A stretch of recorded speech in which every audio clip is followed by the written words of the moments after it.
Aujourd'hui, dans le cadre des interviews pour les multipreneurs, les multipotentiels, j'ai Kevin a gentiment accepté mon invitation. Donc, on parle aujourd'hui de mindset et d'une question de mindset qui revient quand même régulièrement parce qu'en fait, c'est un truc qui est normal dans le milieu entrepreneurial. Et Kevin, on va en parler ensemble. C'est-à-dire Ouais. quand on se plante. Voilà. Et en fait, le truc qui est quasi normal, en fait, ce serait limite anormal ou extraordinaire si ça nous arrivait pas. Je trouve moi qu'on n'en parle pas beaucoup. Et donc, c'est aussi l'objet de l'interview d'aujourd'hui. Et l'idée, c'est de vous partager des expériences de plantade ou d'échecs. Oups, j'ai prononcé le mot qu'il ne faut pas prononcer. Justement, ce qui nous intéresse aujourd'hui, c'est de savoir comment est-ce qu'on rebondit après ça. Qu'est-ce qu'on a vécu en tant qu'humain? Comment ça se passe côté mindset et comment on fait pour hop remonter en selle et on y repart, on y retourne parce que au final, ce qui nous fait kiffer, c'est d'entreprendre. Donc voilà, et je remercie déjà Kevin pour venir en parler. Voilà, on est cool, hein, c'est l'interview du mardi aujourd'hui. Kevin, je vais te laisser te présenter si tu veux. Tu prends le Ouais. temps que tu veux pour nous dire qui tu es, mais que fais-tu là, Kevin? Et de quoi on va parler ensemble? Ouais, ça marche. Bah déjà, merci pour l'invitation, Elisa. Du coup, je suis Kevin Pem, je suis expert marketing et tunnel de vente. Et il faut savoir que pendant un moment, on était dans le même mastermind avec Elisa, donc c'est comme ça qu'on s'est connus et que Elisa m'a invité à intervenir sur ce podcast, sur ce sujet précis-là. Et bah, du coup, je pense que comme tous les entrepreneurs, j'ai vécu plusieurs échecs dans mon parcours. Il y a des gros échecs, des petits échecs. Donc on est là pour en parler, comment on rebondit, même si il n'y a pas un épisode précis où je me dis, tiens, là, je suis en mode, faut rebondir. Ça se fait naturellement et je me dis pas là, ah tiens, j'ai rebondi. C'est quand on fait ce genre d'épisode, justement, on se dit, ah oui, avec le recul, c'est vrai qu'à ce moment-là, j'ai rebondi. C'est ça, ouais. C'est important ce que tu dis parce que effectivement c'est ce qu'on voit après coup. Justement, on va peut-être reparler un petit peu des étapes, comment est-ce que ça se passe aussi si on en prend un en exemple. Et parce que quand on est dedans, quand on le vit, c'est pas le moment où on va se dire ouah génial. De toute façon, je vais rebondir, ça va être trop bien. Ouais, Ça va être c'est trop ça. bien de mettre gaufret à ce moment-là. C'est Ouais, vraiment trop exactement. bien. Voilà. Et par contre, ce travail-là de se dire, OK, je regarde à un moment ce que j'ai fait dans le passé, comment ça s'est passé. En fait, ça, c'est une vraie ressource. Et c'est pas forcément quelque chose que tout le monde fait. Et je crois que c'est quand même une étape qui est hyper importante de prendre du temps à un moment pour aller analyser ça. Parce que là-dedans, on y retrouve plein de ressources, en fait. C'est là où on se dit, mais attends, mais je suis toujours en vie, quoi. Je suis toujours en vie, je Ouais. suis toujours en bonne santé. Non, mais j'ai traversé une tempête de fou. Quand j'étais dedans, quand j'étais dans l'œil du cyclone, je savais même pas comment est-ce que j'allais m'en sortir. Et en fait, ok, c'est bon, je suis toujours là. Ouais, c'est ça exactement. Et du coup, ça me fait penser à deux épisodes en particulier. Un épisode où c'était mon premier épisode enfin, entrepreneurial, mon premier projet entrepreneurial, avec deux associés et où ça s'est pété la gueule à cause, on va dire, d'une erreur de comptabilité. Un autre épisode où j'étais plutôt solo et où là, du coup, je pense que je manquais de recul et peut-être potentiellement une compétence phare que j'avais sous-estimé. Mais quand j'étais dedans, je me suis pas rendu compte, donc je me suis pété la gueule aussi. Mais à chaque fois, je me suis relevé.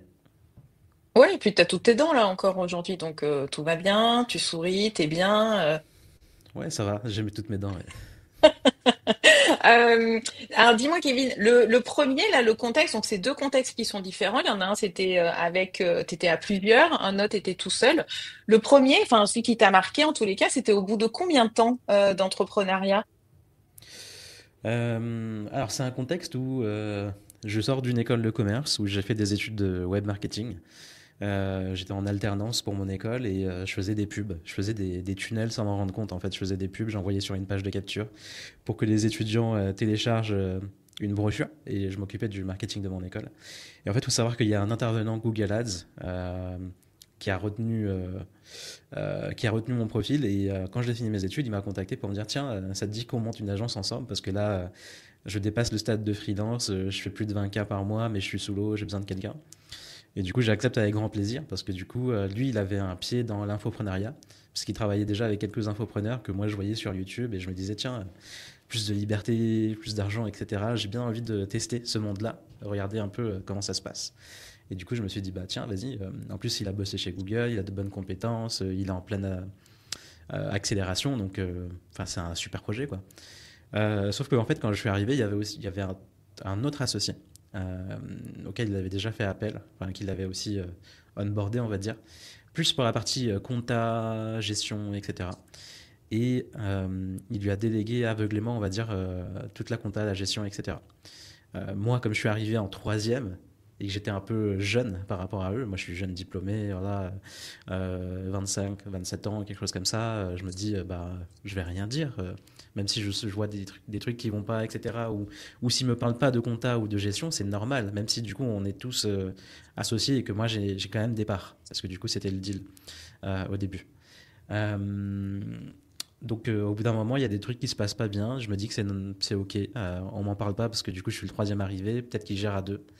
Mais en fait, au bout de 18 mois, on se rend compte avec le premier, du coup l'ancien intervenant qui m'a recruté, que le troisième, en fait, il est en roue libre. Et en fait, personne n'a rien regardé. Ni moi, ni lui, parce qu'on a la phobie administrative. On n'aime pas ça. Ah là là là là. Donc ça se casse la gueule, on est obligé d'arrêter au bout de 18 mois et on se sépare. Et moi je me retrouve... En fait il faut savoir que du coup, durant ce laps de temps-là, moi j'ai rien construit en termes de personal branding. Moi j'ai pas construit de liste mail, j'ai pas posté sur Instagram, enfin sur des réseaux sociaux en mon nom, j'ai rien construit vraiment. À la base je suis introverti, j'étais plus un peu un mode suiveur exécutant quoi. Donc je me retrouve un peu avec quasiment rien. Après, ça va parce que du coup, il me donne quelques missions, il me met en contact avec quelques entrepreneurs, donc je me retrouve pas à 0 € de chiffre d'affaires, par exemple, mais il faut quand même que je construise un business de freelance en partant de zéro. Si j'avais juste, je crois, un client à 800 €, quelque chose comme ça, 800 € par mois. L'avantage, c'est que quand je me suis associé à eux, je leur ai dit tout de suite, je veux avoir un statut salarié parce que je voulais investir dans l'immobilier. Et il faut savoir que quand ça s'est pété la gueule, ça m'a encore plus mis les boules parce que j'étais sur le point d'acheter un immeuble de rapport. Enfin, je voulais commencer à acheter un immeuble de rapport, on construisait tout ce qu'il fallait, j'allais créer une SCI, faire tous les montages, etc. J'étais à ça d'être investisseur immobilier, quoi, d'avoir mon premier investissement, j'étais trop content. Parce qu'en fait, à l'époque, on avait une cliente avec qui on bossait en majorité, qui était formatrice immobilier, donc en fait, j'avais un pied dedans, quoi. J'avais quelqu'un qui allait m'aider. J'allais lui payer bien sûr ses frais à elle, mais elle allait m'aider et j'allais avoir un immeuble de rapport avec une bonne renta quoi. Donc bah, au moment où ça se pète la gueule, je suis plus salarié, donc c'est mort pour les banques. Je peux plus investir. Donc je perds ce projet-là où je me suis investi pendant 18 mois. Je perds le coup de bah je peux plus investir et je j'ai pas envie de rejoindre une autre boîte en tant que salarié. Moi je veux garder mon indépendance. Donc c'est mort. Donc ça veut dire qu'on repousse à dans 3 ans parce que généralement à cette époque-là on m'avait dit quand tu redeviens freelance ou enfin quand tu es indépendant, il faut au moins 3 ans de bilan pour avoir un prêt immobilier auprès d'une banque. Euh, donc bref, je suis reparti de quasiment rien, zéro réseau, zéro personal branding, zéro liste mail, juste un client à 800 €, mais tout à reconstruire, mon positionnement, mon branding, etc. Et j'ai mis à peu près, on va dire, 6 mois à m'en remettre. Et j'ai même fait appel à une coach pour accélérer le truc, quoi. Waouh, sacrée expérience. Donc ça, j'imagine, parce qu'au début, tu disais, bon, on a des petites plantades et puis on a des grosses. Ça, j'imagine que ça fait partie de la famille des grosses. Ouais, c'est une des plus grosses, ouais. Ouais. Ouais, elle est belle celle-là. Et en même temps, il y a énormément d'expérience en fait là-dedans. Il y Euh, a, il y a énormément d'expérience parce que du coup, même si j'ai l'impression d'avoir perdu un peu 18 mois de projet, j'ai quand même beaucoup appris sur ces 18 mois-là en termes de compétences. C'est là où j'ai développé ma plus grosse compétence sur les tunnels de vente, les webinaires. J'en ai beaucoup mangé des webinaires avec les clients qu'on avait. Et aujourd'hui, ça me donne un avantage, on va dire, sur mon marché parce que bon, j'ai pas le scope de tout le marché, de tous les prestataires qu'il y a sur le marché, sur les webinaires, les tunnels de vente.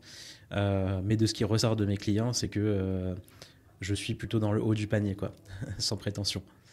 Mais Ouais, et après, je sais ben, que voilà, il y a des freelances, il y a des agences. Moi, je suis plutôt dans les freelances qui gèrent tout tout seul. Après, il y a des grosses agences qui travaillent avec de très gros infopreneurs. Et bon, ça, c'est pas la même chose. c'est chouette aussi de t'entendre dire ça. Donc ça, c'était il y a combien de temps cette expérience-là, Kevin? C'était milieu 2021. 2021. Ok, donc Ouais. quasi 4 ans. Et 2021, quand tu partageais ce moment-là, tu disais, ben en fait, moi, je me considérais comme, voilà, je suis arrivée le troisième. Je faisais partie de ceux qui avaient le moins d'expérience, donc globalement, bah, j'osais pas trop, en fait, même si j'avais l'impression qu'il y avait des trucs bizarres, je me positionnais pas comme quelqu'un qui allait oser poser des questions ou se dire que forcément j'avais une place dans l'association. Et ça, pour moi, ça fait partie en fait de l'expérience, c'est-à-dire qu'aujourd'hui, Kevin Pem, il est en place, quoi. Kevin Pem, il gère tout son truc et puis il te dit tranquillou, écoute, sans prétention, je pense que voilà, je suis quand même bien placée, je suis à un bon niveau dans ma catégorie et c'est chouette à entendre parce que je sais pas si c'est ce que tu te disais à l'époque, il y a 4 ans, quoi. Non, il y a 4 ans, il y a 4 ans, quand c'est arrivé, je pense que j'ai eu deux trois mois de déni parce que pile au, c'était en mai, juin, quelque chose comme ça, et j'ai profité de l'été pour me chercher un peu. Mais en fait, me chercher, c'était juste être dans un déni où je fais rien, et j'ai pas d'attente, je me laisse aller, etc. Donc, il y avait des avantages comme des inconvénients, et à ce moment-là, je me sentais juste au fond du trou et expert en rien, en fait. Je me disais, il y a une partie de faute aussi, parce que du coup, aussi, en parallèle, on avait aussi des clients qui performaient pas.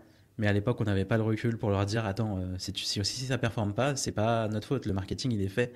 Il y a des rendez-vous, c'est les closers qui closent pas. Et là aussi, j'avais pas le recul pour dire ça. Aujourd'hui, je peux dire à des clients ça peut arriver, hein, ça arrive, des clients qui ratent leur lancement, par exemple, qui vont rater un webinaire, qui vont faire peu de ventes, qui vont pas atteindre leurs objectifs. Moi, je vais faire une analyse super détaillée pour montrer par A plus B que c'est juste qu'ils n'ont pas renouvelé leur audience.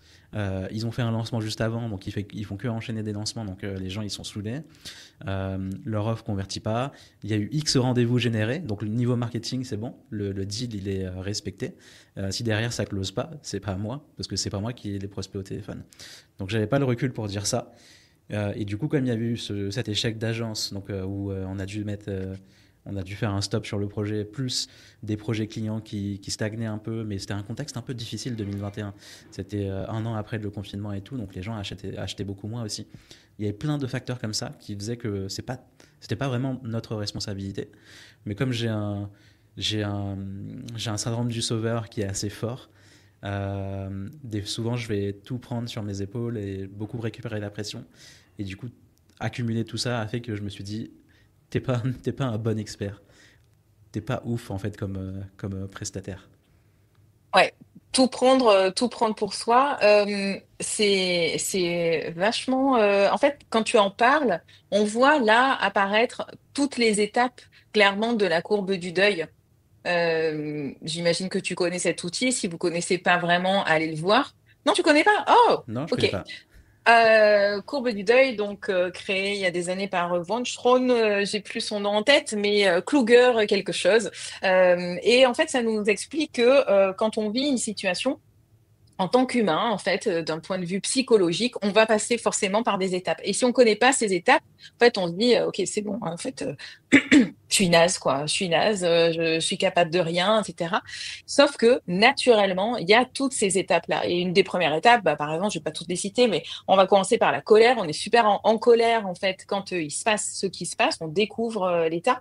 Et puis, il y a un moment, tu as parlé déni, qui fait partie d'une de ces étapes. C'est-à-dire, le déni, c'est en gros, non, mais attends, j'y crois pas, quoi. Enfin, c'est pas possible. C'est pas possible. J'étais à deux doigts de signer cette vente, cet achat d'immeubles, etc. Tout se passait bien, etc. Donc voilà, une phase de déni qui est plus ou moins longue en fonction des individus. Et puis, au fur et à mesure, on passe des étapes comme ça. Et on a une étape aussi où on est carrément au fond du seau. Donc là, c'est la tristesse.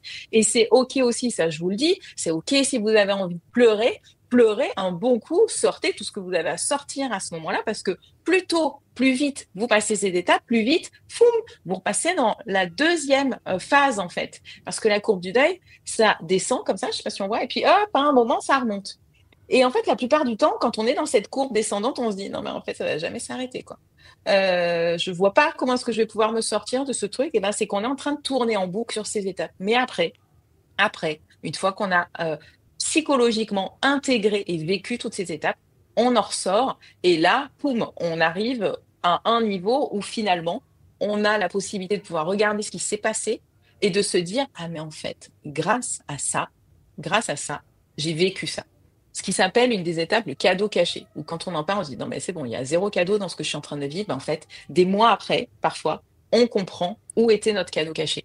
Et ça, c'est exactement ce que tu as vécu. Donc écoute, ravi si je peux t'éclairer là-dessus et de se dire Ouais. que bah, prochaine plantade, si elle arrive, eh ben, il y aura ces étapes et ça peut être très rapide. Dans ce que tu partages aussi comme dans cette expérience-là, donc il y a un point qui est important dans ce que tu dis, c'est déjà que tu as fait un point toi sur tes compétences. Et ça, c'est quelque chose aussi qu'on peut vivre quand on se plante sur quelque chose, c'est aussi de se dire objectivement, OK, est-ce que je pense que j'ai les compétences en fait requises ou est-ce que j'ai besoin de me former? Et ça aussi, c'est complètement OK. Petite chose là-dedans, et là je parle aussi aux multis qui peuvent avoir cette tendance à vouloir se surformer et à un moment, à chaque fois, en profiter pour éviter de passer un petit peu à l'action. Hein, je vous vois, je vous connais. Mais venez m'en parler si c'est votre cas, ce n'est pas grave. Euh, mais c'est de se dire, OK, à un moment où j'ai intégré que bah, ça, maintenant, c'est OK pour moi, c'est acquis, OK, je peux passer à la suite. Et je me suis plus sécurisée aussi avec ces compétences-là. Si je prends ton exemple, on aurait pu dire, je ne sais pas si c'est le cas, mais OK, d'un point de vue compta, il me semblait qu'il y avait quelque chose qui était pas net, mais j'arrivais pas vraiment à savoir quoi. Peut-être que plus tard, tu t'es dit, OK, maintenant, ben, la compta, moi, j'ai envie de comprendre, même si j'ai cette phobie administrative, même si c'est pas le plus fun. Et désolé pour les comptables qui nous écoutent, s'il y en a qui nous écoutent. Franchement, heureusement que vous existez quand même, hein. Mais est-ce qu'à un moment, tu t'es dit, bon, ben voilà, c'est pas mon truc qui me fait kiffer, mais là, peut-être qu'il va falloir que je comprenne quand même deux, trois petites choses pour être plus calé par la suite. Euh, non, faut dire que tout ce qui est gestion, Non, paperasse, etc., c'est moyenne. je fuis, je continue à fuir, je déteste ça. Bien sûr, quand j'avance avec les années, je comprends de mieux en mieux, on va dire. Par exemple, là, j'ai une société à l'étranger, etc. Je sais gérer, mais pas dans le détail, quoi. C'est-à-dire que mon niveau, c'est euh, la marge, c'est le chiffre d'affaires moins les investissements que je fais, tu vois. Et c'est tout. Bon, ben, Et c'est c'est tout déjà ce pas que je mal, hein, gère. Ouais. parce qu'il y en a qui pensent que juste en ayant du chiffre, c'est bon, ils réussissent. C'est d'ailleurs pour ça qu'on parle beaucoup de chiffres. À un moment, Ouais. regarde aussi tes charges, etc. Quand on commence à poser la question, là, on Ouais. sent déjà que notre interlocuteur a perdu un œil. Ouais. Donc, OK, là-dessus, est-ce que tu t'es posé la question, du coup, pour une éventuelle prochaine association, prochaine collaboration? Parce que ça aussi, mais bon, moi, j'étais piquée au management, je suis tombée dans la marmite des collabs, de la gestion d'équipe et du management. Et ça, c'est un truc qui est important à voir, c'est-à-dire tous ceux qui se créent des choses entre, j'en entends, hein, et j'en rencontre des, ah tiens, bon, on est allé boire un coup, on s'est bien entendu, ben, on s'est dit qu'on allait créer une boîte. Hmm. Ouais. Ok, génial, mon gars. Mais à un moment, est-ce que tu Ouais. es allé un peu au-delà dans la collab? Est-ce que ça sont des choses où tu t'es dit, bon, peut-être par la suite, j'ai peut-être deux, trois petites choses à aller voir là-dessus. Bah écoute, là, on avait fait un test, en fait, l'été avant de vraiment officialiser tout le truc. Il m'avait pris en freelance pour me faire un test et me donner une petite mission. Tu vois, moi j'ai bien aimé comment ça s'est passé. J'avais plein de liberté, j'apprenais des trucs. Donc c'était cool. Et je pense vraiment la majorité du problème, il est venu du troisième. C'est juste qu'il il a trop profité, hein, on va dire, pour venir se servir dans la caisse. Il a vu une vraie opportunité, je pense. Mais après, ouais, du coup, quand c'est arrivé, je me suis dit plus jamais je m'associe. C'est trop Ouais, compliqué. c'est ça. Parce que du coup, il faut connaître la personne. Et moi, je sais que, comme du coup, j'ai fait une école de commerce qui est très portée sur l'entrepreneuriat et le web marketing, il y avait quand même beaucoup de projets entrepreneuriaux et de gens qui venaient en parler. Et du coup, on nous avait mis en garde qu'il fallait faire un pacte d'associés quand on s'associait, quoi, par exemple. Mais bon, moi, j'ai fait confiance au début. Je me suis dit, il n'y a pas besoin. Il y a un projet qui tourne déjà. On est juste en train d'accélérer. Il y avait des contrats quand même, chacun avec son contrat de salarié, donc c'était ok. Moi j'étais sécurisé par mon contrat de salarié, plus mes parts derrière quand j'ai pris des parts. Mais aujourd'hui, là, je suis en train de guérir, entre guillemets, parce que du coup, je me pose la question de est-ce qu'il ne faudrait pas que je trouve un profil complémentaire au mien pour qu'on s'associe, mais là, je ferai super attention, genre jamais je ferai venir quelqu'un à 50-50 ou même à 49-51 par exemple. 49% de part et 51. Je pense que ça sera toujours par rapport à qu'est-ce qu'apporte la personne et est-ce qu'elle a déjà un truc qui tourne, comme le mien par exemple. J'ai pas un énorme business, mais ça va, j'ai un petit positionnement, les gens me reconnaissent. Il y a quelques leaders de leur marché avec qui j'ai travaillé, donc j'ai un peu de bouche à oreille qui se fait naturel avec des personnes qui sont capables de me payer une prestation à 10 000 euros sans que ça handicape leur trésorerie. Donc il faudrait au minimum que cette personne soit à ce niveau-là pour qu'on soit à peu près à 50-50. Ou alors, bah, si cette personne apporte moins de choses, bah, du coup, on se partagera des parts à hauteur de ce qu'elle apporte, quoi. Donc j'ai Ouais. cette jugeote aujourd'hui pour pouvoir dire ça, et c'est forcément quelqu'un qui sera complémentaire à moi, avec des missions, enfin, qu'on ait chacun un rôle précis, quoi, pour faire avancer les choses.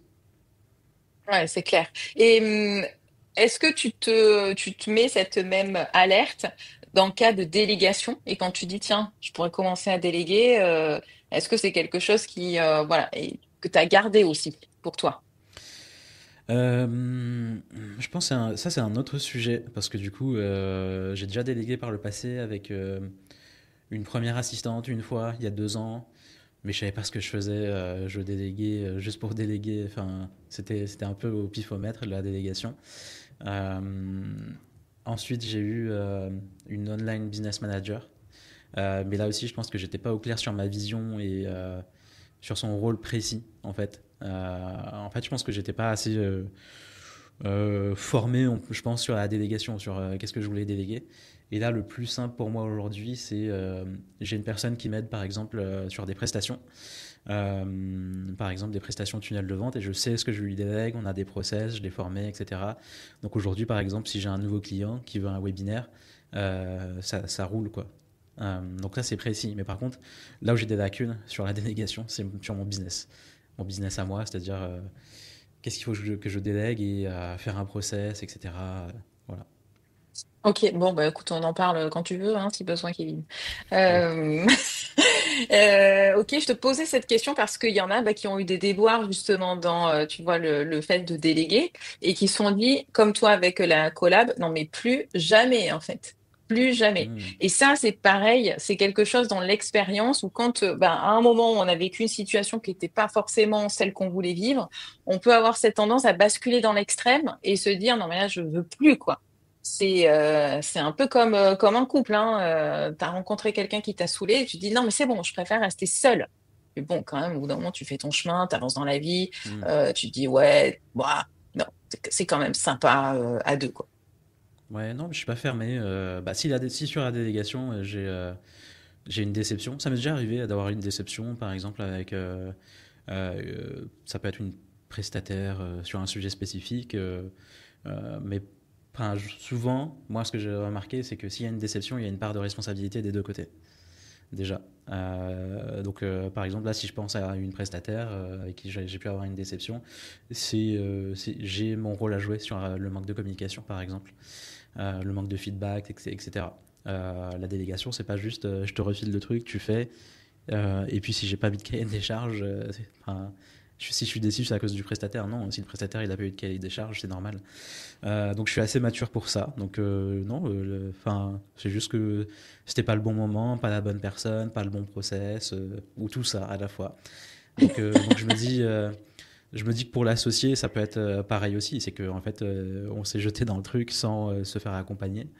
Enfin, je sais pas s'il y a des experts en association. Oui, ça existe. Et des avocats Voilà. aussi. Ouais, donc je pense qu'on voilà, on a fait le truc sans savoir ce qu'on faisait. Enfin, moi j'étais un jeune étudiant qui sortait juste, qui était fraîchement diplômé, donc c'est sûr que je savais pas. Mais du coup, mon associé qui est venu me chercher, je pense que lui non plus il savait pas. Et lui pour le coup, bah ça l'avait bien dégoûté. Mais là, dernièrement, il s'est associé avec quelqu'un, donc Ah, ça va. génial. Génial. Donc, on rebondit après. Ce que je note aussi, c'est que dans cette situation, ben voilà, d'erreur ou de plantade, comment dire, il y a un temps aussi qui est nécessaire. Ouais. Il y a un temps, tu disais à un moment, bah voilà, moi j'ai eu une période où, voilà, en gros, j'ai coupé, j'ai fait toute autre chose, je suis même quasi allée prendre des vacances où j'ai rien fait. Et ben, il y a des temps en fait qui sont nécessaires pour pouvoir passer justement ces étapes. Et ce qui est chouette dans ce que tu partages, et merci beaucoup encore de nous partager cette situation-là, c'est le fait de se dire, ok, ben en fait, tu restes pas bloqué. T'es pas resté bloqué dans c'est niet pour tout, c'est stop, j'arrête tout. Ce que je peux entendre parfois, et ce qu'on peut entendre parfois dans l'entrepreneuriat, quand il y a des gens qui vivent un échec et qui se disent ah non mais c'est pas fait pour moi, c'est stop, voilà. Alors que je sais pas ce que t'en penses, mais moi j'ai plutôt tendance à penser que en fait, c'est le parcours qui est fait comme ça. Dans Ouais. notre parcours, on va à un moment donné se casser la figure et on va se relever. Et ce qui compte, c'est ben, en fait toutes les fois où on se relève et pas les fois où Ouais. on reste affalé au sol comme une grosse loose, quoi. Ouais, et puis là, je suis en train de me rendre compte, après 3 ans tout seul, depuis que du coup je me suis relancé seul, que c'est cyclique en fait. Chaque année, il y a des échecs et maintenant, je commence à savoir à quel moment ça se produit. Par exemple, en ce moment, c'est là, par exemple, quand on se rapproche du deuxième trimestre, mon chiffre d'affaires, il se casse la gueule. Et à chaque fois, je pense que c'est parce que j'ai fait un truc mal ou j'ai pas géré mon acquisition, etc. Et je pense que c'est juste le marché qui achète comme ça. Je pense qu'il y a une part des deux aussi, parce que du coup, souvent, à chaque fois, j'ai pivoté. Chaque année, j'ai pivoté, j'ai changé un truc. Là, par exemple, je suis en train de j'ai mis en pause toutes mes prestations. Donc, naturellement, bah, mon chiffre d'affaires, il se casse la gueule, parce que j'ai des personnes, en fait, qui viennent vers moi en demande de prestations, sauf que je leur dis que je suis pas dispo, que j'ai mis en pause. Donc, je dis non à potentiellement des collabs qui pourraient me donner, là, me ramener 10 000 euros de chiffre d'affaires, par exemple. Mais non, j'ai choisi de faire un focus sur mon accompagnement de groupe. Donc je suis en train de restructurer mon tunnel, mon acquisition, mon parcours, pour que les gens soient au courant que je fais que de l'accompagnement de groupe et qu'ils viennent que pour ça. Donc là, je pense que je vais mettre 1 ou 2 mois à redresser la barre, mais c'est OK. Et en fait, quand je regarde chaque année, donc 2024, 2023, à chaque fois, à ce moment-là, c'est là où j'ai fait un pivot. Et ce qui est marrant, c'est que généralement, c'est à ce moment-là que je vais faire presque x2 sur mon chiffre d'affaires mensuel. Vers l'été, généralement, je passe à un nouveau cap. Et du coup, le deuxième semestre, c'est une autre histoire. Génial, mais tu sais que ça me parle trop ce que tu es en train de partager parce que moi aussi je suis en train de voir le bout du tunnel, mais j'ai eu une phase là où je me disais ok, en fait je me pose et je remets tout en question en fait. Et ce qui est sympa, je trouve, parce que moi je trouve que ces périodes-là en fait elles sont sympas. Je les appelle maintenant des phases de chaos, mais c'est un chaos qui est sympa. Et c'est pas ce que je pensais il y a quelques années quand ça arrivait. Je me dis, oh là là, mais t'es complètement à côté de la plaque, t'es tout le temps en train de changer un truc. En plus, imagine quand t'as plusieurs cibles, tu connais mon cas d'espèce, t'as plusieurs cibles, plusieurs activités, etc. Tu démultiplies les questions et je le vivais pas forcément bien. Et aujourd'hui, c'est quelque chose qui est complètement OK pour moi, en fait. C'est un temps qui est nécessaire pour la suite. Et vraiment, je suis tout à fait d'accord avec toi. Alors après, à la différence, je me dis pas, tiens, en janvier prochain, ça va t'arriver. Voilà. Je me laisse, tu vois, je me Ouais, laisse la surprise. On verra si ce moment-là, il revient en janvier 2026.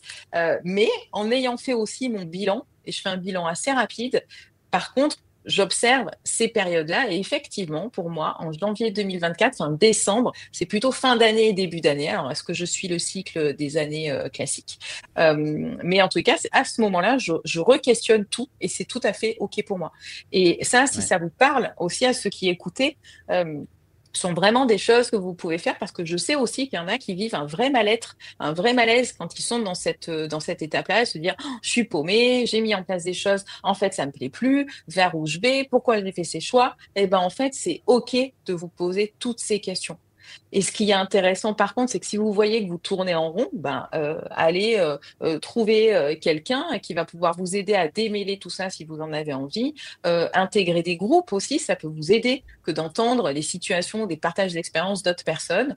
Juste si vous n'avez pas de questions à poser, en tous les cas, vous continuez de cheminer avec ces questions-là. Donc c'est vraiment chouette que tu en aies parlé parce que c'est aussi une ouais, situation qui est importante. ouais. Après, ça dépend de quel type d'échec on parle. Est-ce que c'est un échec plus au niveau business? Donc, dedans, je vais mettre le commercial, donc marketing, commercial, etc. Au niveau des ventes, quoi. Genre, j'ai Et- zéro vente, j'enchaîne 3 mois à zéro vente. Ou est-ce que c'est un autre Ouais. type d'échec? Par exemple, je sais pas, une mauvaise entente avec un client ou quoi. Euh, si c'est business, bah, du coup, souvent, ça va être un cycle. Il va y avoir plein de facteurs qui vont intervenir dedans. Et du coup, je pense que comme tu dis, il faut analyser, prendre le temps, en fait, prendre un peu de recul et analyser tous ces facteurs-là et voir sur quoi on a le contrôle et ce sur quoi on n'a pas de contrôle, malheureusement. Mais généralement, il y a plus de choses sur lesquelles vous avez le contrôle que l'inverse. Vous avez le contrôle sur votre acquisition, votre génération de prospects, générer des rendez-vous, closer, etc. Mais si c'est autre chose, par exemple, là, c'est là où moi, personnellement, j'ai des lacunes. Par exemple, euh, moi, généralement, comme la paperasse, je vais aussi fuir tous les conflits. Mais j'aime pas ça. Et ça Alors, peut arriver. ouais. Oui, ça peut arriver, ça peut arriver. Et ça, c'est pareil, il y a plein de clés là-dessus. Et des tests aussi qui sont sympas à faire. Moi, je sais que j'utilise le disque là-dessus qui te permet d'avoir vraiment une cartographie, la façon dont tu vas fonctionner et comment tu vas fonctionner avec les autres. Et il y a des Oui, personnes qui peuvent avoir des appétences. Alors, ça veut pas dire qu'on aime les conflits, mais ça veut dire qu'on est OK en fait avec la gestion des conflits. Et d'autres, bah, c'est pas trop leur truc. Donc, il y a d'autres manières de faire, mais pour quand même aboutir à la clôture du dossier. D'ailleurs, si ça oui. intéresse certains, j'ai fait des lives là-dessus. Vous pouvez les retrouver sur ma chaîne YouTube. Et si vous ne le retrouvez pas, vous m'envoyez un message, je vous enverrai le lien. J'ai même un test gratuit, je crois, sur le disque si vous voulez le faire. Par contre, ma séquence email, elle est toute nulle derrière. Donc voilà, éclatez-vous sur le test. Et bah, ça, c'est chouette parce que est-ce que à un moment, tu te dis, tiens, je me fais une sorte de to-do ou des choses où quand j'aurai envie ou quand ce sera le bon timing pour moi, bah tiens, j'irai creuser un peu plus cette question-là. Non, je pense que je suis assez mauvais sur noter ces éléments-là. Je note rien, je garde un maximum de trucs dans ma tête. Tout ce que je note, c'est ma to-do du travail, on va dire, surtout. Et encore, pas à 100%. Mais là, je me dis, par exemple, comme j'en parle avec toi, c'est la première fois où je me dis, par exemple, qu'il y a j'ai du recul et je sais qu'à chaque fois, sur les 3 dernières années, à cette période-là, je vais avoir un ralentissement du business, je suis toujours en pivot, etc. Et je pense que ce qui serait top, c'est que j'ai un petit journal où je note ça. Et qu'est-ce qui a fait qu'on arrive à ça, à ce ralentissement-là, et comment je peux faire qu'en 2026, ça n'arrive plus, par exemple.